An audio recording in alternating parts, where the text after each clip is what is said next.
Chapter 38, 3 Boys and 6 Girls. The fight to see that all Americans, black, white, Hispanic, Asian, female, would be treated fairly was called the Civil Rights Movement. Some of its most important battles were fought by school students. After the Supreme Court announced its decision in Brown versus Board of Education in 1954, the court said integration should take place with all deliberate speed. What does that mean? The southern states decided that it meant with the speed of a snail. So in the Deep South in 1957, there were still no classrooms where black boys and girls and white boys and girls sat together. Then a federal judge ordered schools in Little Rock, Arkansas integrated. Little Rock Central High School was built in 1928. Some people then called it the finest public high school in the nation. 29 years later, it was still a good school. It had generous playing fields, modern facilities, and more than 2,000 students. But not one black child had ever gone to Central High. In Arkansas, as in all the southern states, laws said that blacks could not go to public schools with whites. Melba Batillo wanted to go to Central High. She wanted the best education she could get in her community. She was not, as she recalled later, seeking to change history. But 15-year-old Melba would change history. She was one of 9 black children to integrate Central High.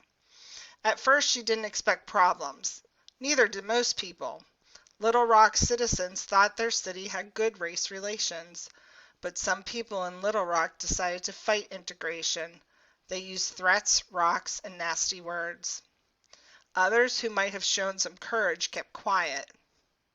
Arkansas's governor, Orville Fabus, announced that he would call in the National Guard. Most people thought the Guardsmen would protect the black students, but Fabus meant to use them to keep the 9 out of Central High. He knew that aiding integration would make him lose white votes, and blacks weren't able to vote, so they didn't matter to him. On the first day that the 9 black students entered Central High, a mob was waiting, yelling angry threats. To avoid the mob, most of the black students entered through a side door. But slim, shy Elizabeth Eckford faced the mob alone. Elizabeth was wearing a starched new black and white cotton dress for her first day at school. She had not gotten the message that black students were to enter school together, so she was by herself, at the opposite end of the building from the others. Elizabeth must have been scared, but she held her head high and tried to walk up to the school door. The guardsmen stared at her. Adults screamed awful words. A woman spat. Some boys threatened to lynch her. Elizabeth ran back to the curb, and a New York Times reporter put his arm around her. "Don't let them see you cry," he whispered. A white woman who was on her side took Elizabeth home. 3 black reporters weren't as lucky. They were beaten by enraged whites. One of them, Alex Wilson, was a former Marine, more than 6 feet tall. He was hit with a brick and went down like a tree. In the nation's capital, President Eisenhower said he didn't want to take sides. He believed in persuasion, but there was no persuading the lawbreakers who stood outside Central High that day and the next. In 1957, Dr. Seuss published A Cat in the Hat. Althea Gibson became the first black athlete to win a tennis championship at Wimbledon. Smith Corona introduced a portable electric typewriter. Teenage girls were wearing poodle skirts and teased hair. Dick Clark helped make rock and roll respectable on TV, and 9 black students integrated Little Rock High School. In 1987, 30 years after they entered Central High, the Little Rock 9 came together for a union. Elizabeth Eckford, now a social worker, was the only one who had stayed in Little Rock.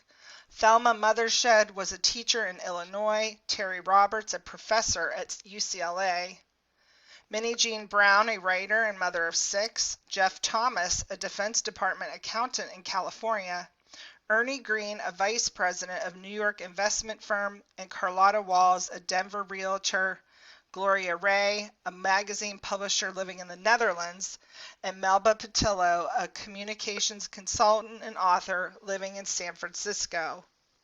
Do you think they may have been strengthened by their struggle? The Chicago Defender said, "The Supreme Court ruling would have been meaningless had these Negro boys and girls failed to follow the course mapped out for them by the law. They should be applauded by all of us." Finally, the president acted. "Mob rule cannot be allowed to override the decisions of our courts," he said. Reluctantly, he ordered federal troops sent to Little Rock.